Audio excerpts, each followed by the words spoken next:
Chapter 72. Summer 1975. Selected letters between the Marauders. Dear Mooney, I'm pretty sure I can get away with writing letters, at least for now. I imagine they're being read, but I don't give a shit. Do you hear me, Regulus? Dreadful so far. Looks like Mum tried to take down my Gryffindor stuff while I was away, but I put it up with permanent sticking charms. I'm going to see if there's anything else I can put up to piss her off. There's a big family meeting next week. Posh dinner, dress robes, best behavior, etc., etc. James thinks I should keep my head down and just make note of who attends and what gets said in case it's useful later. I don't know. Sort of want to set off some dung bombs instead. What would you do? Sirius. Sirius, getting on with Reg then. Go easy on him, you don't have anyone else on your side. Please be careful. I don't know what I'd do. I've never been to a posh dinner. Probably make a twat of myself. Don't do anything stupid, okay? James is usually right. Remus. Dear Remus, can't believe I have to spend the whole summer without any of you. Sometimes I really hate being an only child. I bet you're never lonely at St. Edmund's.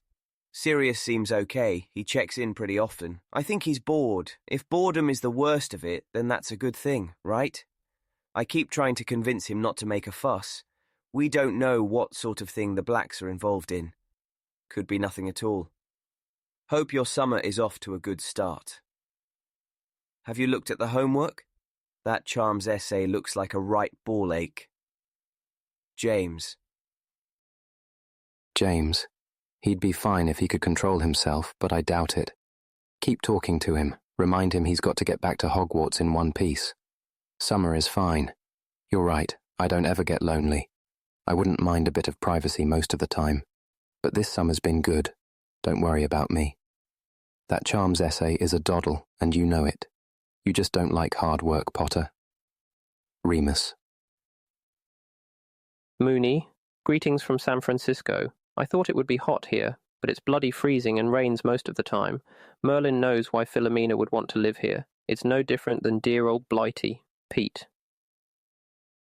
Dear Mooney, caused uproar this week. It was brilliant. Found a bunch of old muggle posters in a skip down the road. Pictures of girls, you know the sort. They don't even move. It's hilarious. Anyway, stuck them up on the walls with my patented sticking charm, and Mum is furious. I think she's probably only annoyed because they're muggle girls. She couldn't care less that they've got their tits out. Anyway, now I can't go out unsupervised. Worth it, though. Serious. Sirius, you're an idiot and you know it.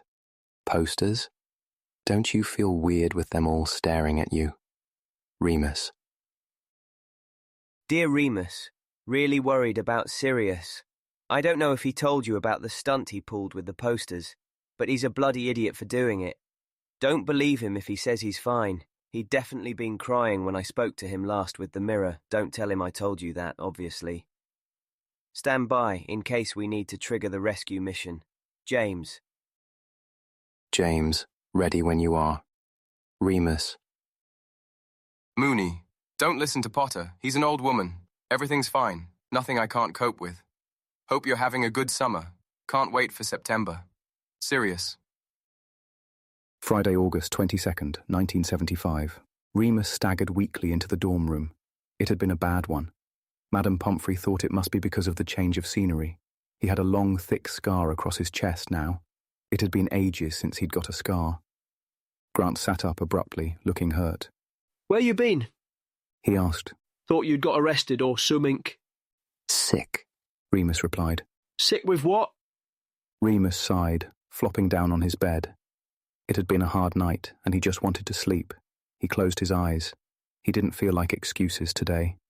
Well, it was the full moon last night, you see. He said calmly. When I was 5, I was bitten by a werewolf, and now I am 1. I turn every month, and Matron locks me up so I don't hurt anyone else. Oh, ha ha, Grant replied, climbing onto Remus's bed, straddling him.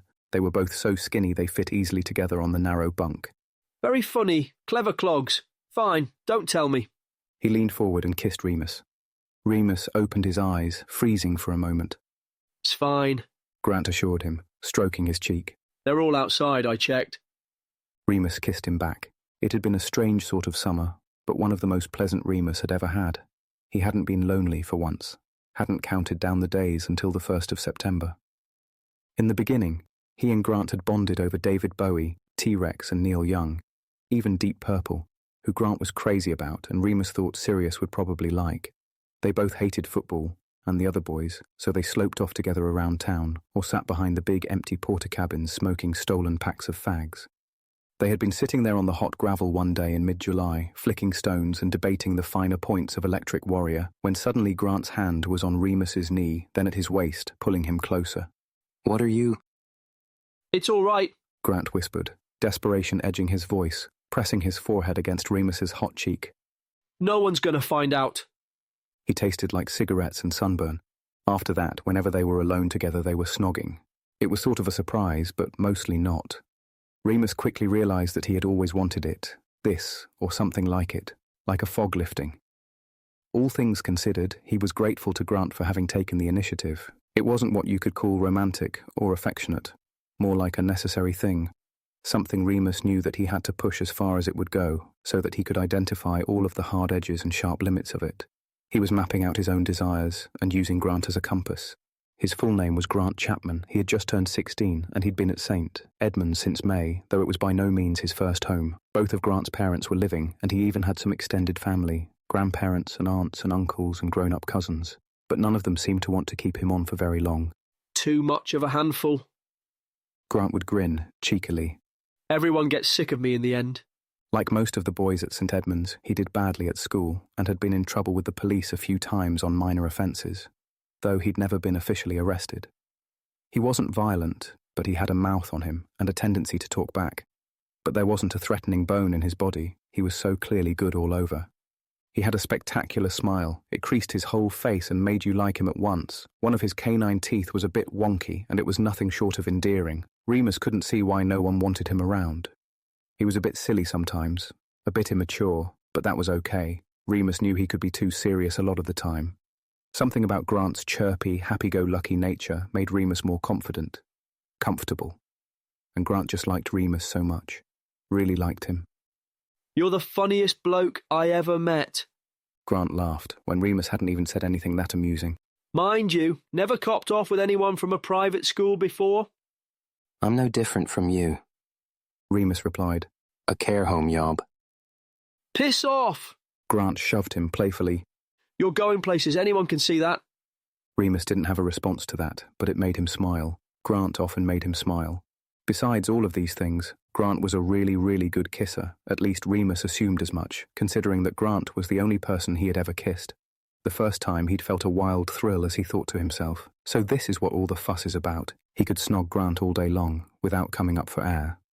Sometimes he found himself compulsively pursing his lips in the night, hot with withdrawal pangs. Remus had expected kissing to be scary and awkward, but, as with so many things, Grant just put him ease. He made it fun, right from the beginning. No fuss, no questions. If you're only here for the summer, then we might as well enjoy it, eh? He would say cheerfully. Don't worry, I ain't exactly about to propose, sweet as you are. Sweet. Remus scoffed. Sweet? Grant winked. And too bloody good for me by half. Remus hated that kind of talk, and shut him up with another kiss. They had to hide most of the time, of course, from the other boys and from the staff. Remus couldn't imagine what would happen if they were found out.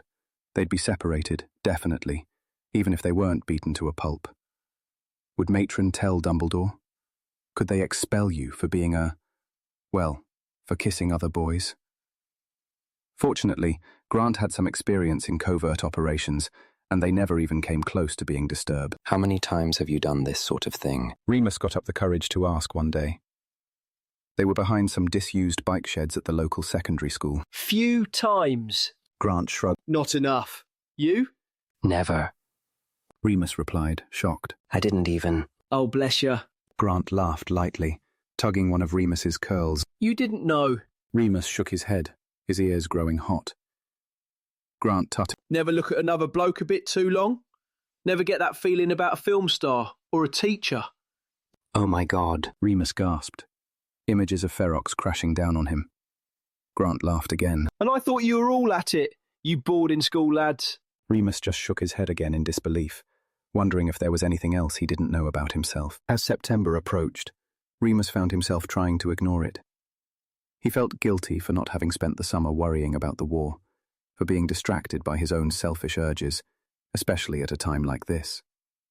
But at the same time, he felt that he might never have this opportunity again. The other Marauders sent letters, as they did every summer. Remus diligently wrote back, not wanting them to worry. He said nothing at all about Grant. He didn't know what to say, sure that if he put pen to paper it would all come spilling out, and the other boys would never speak to him again.